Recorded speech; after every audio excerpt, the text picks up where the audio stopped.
সর্বপ্রথম যিনি আল্লাহ রাস্তায় শহীদ হয়েছিলেন তিনি ছিলেন একজন নারী, তার নাম ছিল সুমাইয়া রাদিয়াল্লাহু আনহা।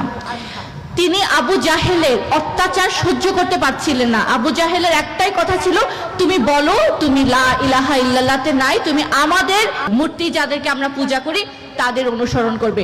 তিনি বলেছেন না, আমি ঘোষণা দিয়েছি আমি আল্লাহ ছাড়া কাউকে মানব না এবং মুহাম্মদ সাল্লাল্লাহু আলাইহি ওয়াসাল্লাম ওনার রাসূল।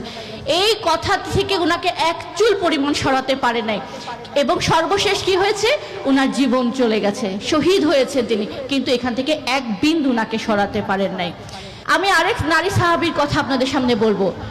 যুদ্ধের ময়দানে, উহুদের যুদ্ধে, তার নাম ছিল উম্মে আম্মারা নুসাইবা বিনতে কাব। তিনি সেখানে গিয়েছিলেন যুদ্ধের ময়দানে সবাইকে পানি সরবরাহ করতে, কিন্তু যখন দেখলেন যে যুদ্ধের পরিস্থিতিটা একটু মুমিনদের বিরুদ্ধে চলে যাচ্ছে এবং আল্লাহর রাসূল সেখানে আক্রান্ত হচ্ছেন, তখন তিনি সেই পানির মশক ফেলে দিয়ে তিনি হাতে তলোয়ার নিয়ে আল্লাহর রাসূলকে সেভ করার জন্য তিনি যুদ্ধ করেছেন এবং যুদ্ধ করতে করতে তিনি তার একটা হাতও সেই দিনকে হারিয়েছিলেন, কিন্তু সেখান থেকে তিনি সরেন নাই।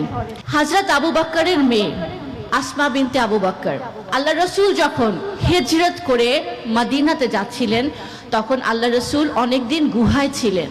স্বাভাবিকভাবে ওনার উপর এত নির্যাতন, এত অত্যাচার চলছিল যে আল্লাহ রসুলকে যেখানে পাবে সেখানেই তারা হত্যা করার সিদ্ধান্ত নিয়েছে। তখন হযরত আবু বকর সহ অনেকেই রাসূলুল্লাহর সাথে সেখানে গুহায় অবস্থান করছিলেন। আসমা বিনতে আবু বকর তিনি সেই গুহায় যেতেন আল্লাহ রসুল এবং ওনার আব্বার জন্য খাবার নিয়ে। খাবার সবার সামনে কিভাবে নিবে, সবাই তো দেখে ফেলবে। আবু জাহেল ওনাকে বারবার প্রশ্ন করছে, বলো মুহাম্মদ কোথায় সাল্লাল্লাহু আলাইহি ওয়াসাল্লাম, কিন্তু তিনি একবারের জন্য বলেন নাই। কোমর থেকে তিনি ওড়নাকে ছিঁড়ে নিয়ে সেই ওড়নার মধ্যে খাবার নিয়ে আল্লাহ রাসূলের কাছে পৌঁছে দিতেন। রাসূল পাক সাল্লাল্লাহু আলাইহি ওয়াসাল্লামের প্রথম স্ত্রী আম্মা খাদিজার কথা শুনেছি।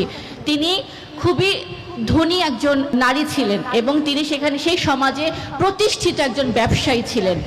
আল্লাহ রসুল যখন নবুয়ত পেলেন, তিনি যখন বুঝতে পারলেন যে রাসূলুল্লাহর উপরে নবুয়ত এসেছে এবং দ্বীন প্রতিষ্ঠার কাজ আল্লাহ রসুলের উপরে আল্লাহ নির্ধারণ করেছেন, তখন সেই সংগ্রামে রাসূল পাক সাল্লাল্লাহু আলাইহি ওয়াসাল্লামের পাশে থেকে তিনি তার সম্পদ দিয়ে, তার টাকা পয়সা দিয়ে, সব কিছু দিয়ে রাসূল পাক সাল্লাল্লাহু আলাইহি ওয়াসাল্লামকে তিনি সাহায্য করেছেন দ্বীন প্রতিষ্ঠা করার জন্য। এইভাবে প্রত্যেকটা সময়, প্রতিটা ঘটনায় নারীদের অনেক বড় একটা ভূমিকা ছিল। কাদেশিয়া যুদ্ধেতে সেখানে খানসা বিনতে আমর রাদিয়াল্লাহু আনহা তিনি একজন সাহাবী ছিলেন। সেই কাদেশিয়া যুদ্ধে তিনি একজন নয়, দুইজন নয়, তিনি তার চারটা পুত্র সন্তানকে আল্লাহর রাস্তায় শহীদ করেছিলেন।